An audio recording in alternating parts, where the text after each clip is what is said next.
சாணி போட்டு இப்ப எத்தனை நாள் இருக்குன்னு நினைக்கிறீங்க? 3 நாள். இந்த சாணிய நீங்க காய போட்டா என்ன ஆகும்? அப்புறம் அது மண்ணுல மக்குறதுக்கு லேட் ஆகுமா ஆகாதா? அது நெல் வயலுக்கு சீக்கிரம் மக்கும். தென்னந்தோப்புல தண்ணி இல்லாட்டு மக்குமா? இந்த பாருங்க, மக்குறா. கீழே ஈர இருக்கா? இதுதான் ஆர்கானிக் சாணி. இதுதான் இப்ப இங்க கட்டி இருக்கா? இது இப்ப சீக்கிரம் மக்குமா? இந்த சாணி இதுல இன்னொரு விஷயம் இருக்கு. சாணி எந்த அளவுக்கு கருப்பா இருக்கோ அதுதான் சத்துக்கள் நிறைந்த சாணி. இது ஒட்டு பசுமாடினுடைய சாணி. புரியுதா? அப்ப சாணியில சத்துக்கள் நிறைந்தது நாட்டு சாணி.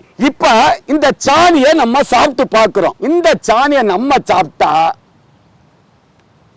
கொஞ்சம் சத்துக்கள் இதுல கம்மியா தான் இருக்கு. இதே கருப்பு சாணியா இருந்தா சத்துக்கள் அதிகம். அப்ப இந்த சாணியை தான் நீங்க அள்ளி இந்த குழிக்குள்ள, புரியுதுன்னா சார்? இப்படி போட்டா இது உடனடியா மக்கிரும். இதுக்குள்ள மண்புழுக்கள் உயிரினங்கள் பெருக ஆரம்பிச்சிடும். இதுதான் சுத்தமான கருப்பு சாணி தான் ஆர்கானிக் சாணி.